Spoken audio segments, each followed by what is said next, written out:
नमस्कार, capital TV Bihar में आपका स्वागत है और मैं हूं आपके साथ नवेंदु। सोशल मीडिया पर इस वक्त सबसे ज्यादा चर्चा नेता प्रतिपक्ष तेजस्वी यादव की हो रही है, क्योंकि तेजस्वी यादव ने कुछ ऐसा कर दिया जिसके बाद बिहार ही नहीं पूरे देश में बवाल मच गया। एक साथ दो आईडी कार्ड। तेजस्वी यादव पर चुनाव आयोग जिस तरह से हमलावर है, तेजस्वी से जवाब मांगा जा रहा है तो तेजस्वी कोई जवाब नहीं दे पा रहे हैं, क्योंकि तेजस्वी ने इतना बड़ा घोटाला कर दिया है कि अब तेजस्वी का इससे बाहर निकलना मुश्किल है। सोशल मीडिया पर लोग तेजस्वी को घेर रहे हैं। वो कह रहे हैं कि लालू परिवार पर पहले से ही इतने घोटाले के आरोप थे, अब तेजस्वी ने ऐसा क्यों कर दिया। तेजस्वी जो कि खुद को युवाओं का मसीहा बताते हैं, जो युवाओं की नई उम्मीद बताते हैं, वो तेजस्वी वोटर कार्ड के जरिए घोटाला कैसे कर सकते हैं। और जब इस पर चुनाव आयोग ने पूरी तरह से मामला स्पष्ट कर दिया तो तेजस्वी यादव की बोलती बंद हो गई। अब सवाल उठने लगे हैं कि तेजस्वी पर क्या एक्शन होगा। जी हां, क्योंकि फर्जीवाड़े के मामले में तेजस्वी यादव पर संकट के बादल मंडरा रहे हैं। जी हां, दो वोटर आईडी कार्ड अगर पकड़ा गया तो तेजस्वी यादव को बड़ी कीमत चुकानी पड़ेगी। उनकी चुनाव में वोटिंग पर पूरी तरह से रोक लग जाएगी, वो चुनाव नहीं लड़ पाएंगे। और फिर सोचिए आरजेडी का क्या होगा, जो तेजस्वी इस बार सरकार बनाने का दावा कर रहे हैं, बिहार विधानसभा चुनाव से पहले जीत की हुंकार भर रहे हैं। अगर तेजस्वी यादव पर चुनाव आयोग कोई बड़ा एक्शन लेता है तो निश्चित तौर पर आरजेडी ना सिर्फ बैकफुट पर चली जाएगी, बल्कि चुनाव में आरजेडी का बहुत बुरा हाल हो सकता है, और ऐसा बड़े बड़े सियासी दिग्गजों का मानना है। वहीं दूसरी ओर तेज प्रताप यादव भी चर्चा में आ गए हैं। तो क्या है पूरा मामला, बताएंगे आपको इस वीडियो में। वीडियो बहुत इंटरेस्टिंग होगी, लास्ट तक जरूर देखिएगा। तेजस्वी पर टूटा मुसीबतों का पहाड़, वोटर कार्ड पर बुरे फंसे लालू के लाल। चुनाव आयोग ने कर दिया बड़ा ऐलान, एसआईआर ने मचा दिया बिहार में तूफान। जब से तेजस्वी यादव से चुनाव आयोग ने दो वोटर आईडी कार्ड पर जवाब मांगे हैं, तब से तेजस्वी खामोश हो गए हैं।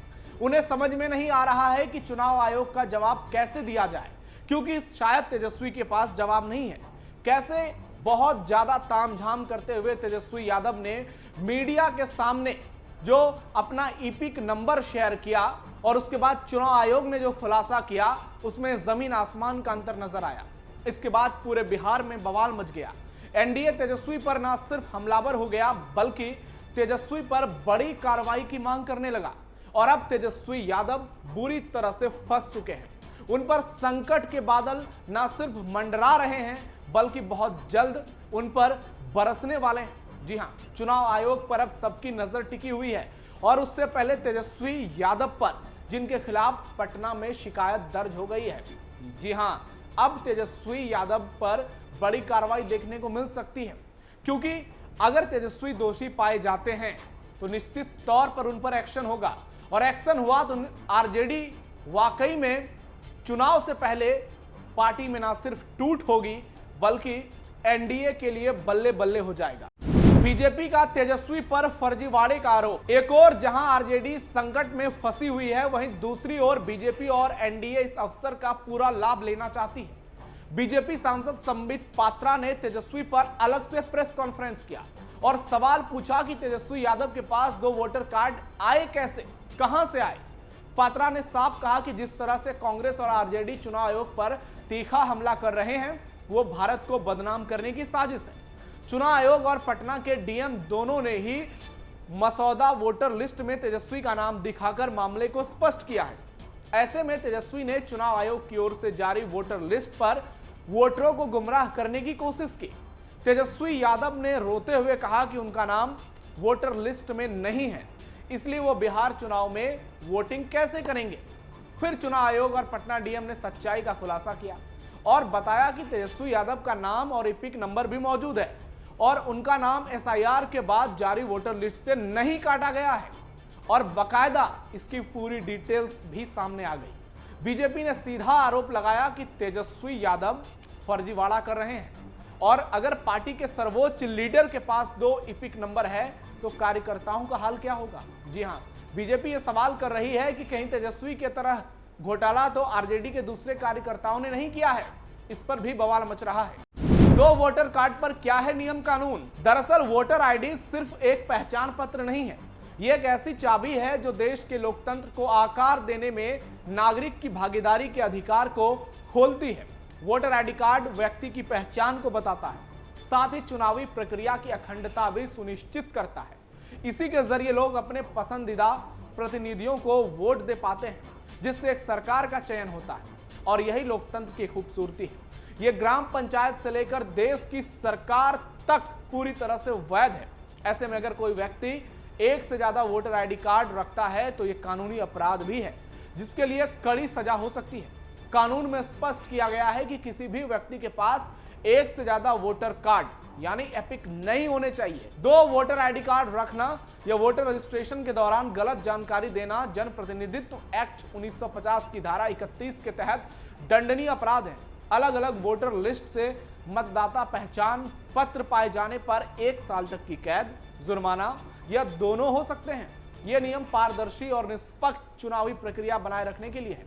अगर किसी के पास 2 वोटर कार्ड हैं तो उसे एक कार्ड को कैंसिल करवाना ही पड़ेगा। इसके लिए वो भारतीय चुनाव आयोग की ऑफिशियल वेबसाइट पर जाकर वोटर कार्ड रद्द करने के विकल्प को सेलेक्ट कर उसे कैंसिल कराने की रिक्वेस्ट डाल सकता है, और ये प्रक्रिया बहुत आसान है। लेकिन शायद तेजस्वी की पढ़ाई लिखाई में कुछ कमी रह गई है, इस वजह से उन्हें ये मालूम नहीं हो, ऐसा सोशल मीडिया पर लोग कह रहे हैं। और रिक्वेस्ट के कुछ ही दिन भीतर जो फर्जी आई कार्ड होता है, जो दूसरा आई कार्ड होता है, वो कैंसिल हो जाता है। दांव पर तेजस्वी का पॉलिटिकल करियर। अब सवाल है कि यदि तेजस्वी इस मामले में दोषी पाए जाते हैं तो फिर उनका क्या होगा, पार्टी का क्या होगा, और बिहार विधानसभा चुनाव में आरजेडी कहां होगी? तो इस सवाल पर बहुत सारे सियासी दिग्गजों का मानना है कि अगर तेजस्वी दोषी पाए जाते हैं तो तेजस्वी के पॉलिटिकल करियर को एक बड़ा झटका लगेगा, और अगर तेजस्वी 1 साल के लिए पॉलिटिक्स से बाहर जाते हैं तो निश्चित तौर पर आरजेडी का वही हाल हो सकता है जो 2015 के विधानसभा चुनाव के पहले था। जी हां, आपको याद होगा कैसे नीतीश कुमार ने आरजेडी के साथ गठबंधन बनाया। महागठबंधन नाम का बिहार में एक गठबंधन बना जिसका देशव्यापी असर हुआ, लेकिन उसने आरजेडी को एक तरह से रामबाण दे दिया। जो आरजेडी 2010 के चुनाव में 20-22 सीटों पर सिमट गई थी, 2015 के विधानसभा चुनाव में नीतीश कुमार की बदौलत वो बिहार की सबसे बड़ी पार्टी बन गई, और तब से आरजेडी बिहार में लगातार न सिर्फ सक्रिय है बल्कि सबसे बड़ी पार्टी होने का खिताब भी जीत रही है। और अगर अब तेजस्वी दोषी पाए जाते हैं तो तेजस्वी की पार्टी न सिर्फ बर्बाद होगी, पार्टी में बड़ी टूट होगी, बल्कि जो विरोधी पक्ष हैं एनडीए और जेडीयू, उसको बम्पर फायदा मिलेगा, क्योंकि कई नेता आरजेडी का दामन छोड़कर बीजेपी जेडीयू के साथ आ सकते हैं। और आप समझिए कि इस हाल में फिर पार्टी का सूरत क्या होगा, नेताओं की स्थिति क्या होगी। तो इस मामले में आपका क्या कहना है, कमेंट बॉक्स में अपनी राय जरूर दीजिएगा। फिलहाल के लिए धन्यवाद। देखते रहिए कैपिटल टीवी बिहार।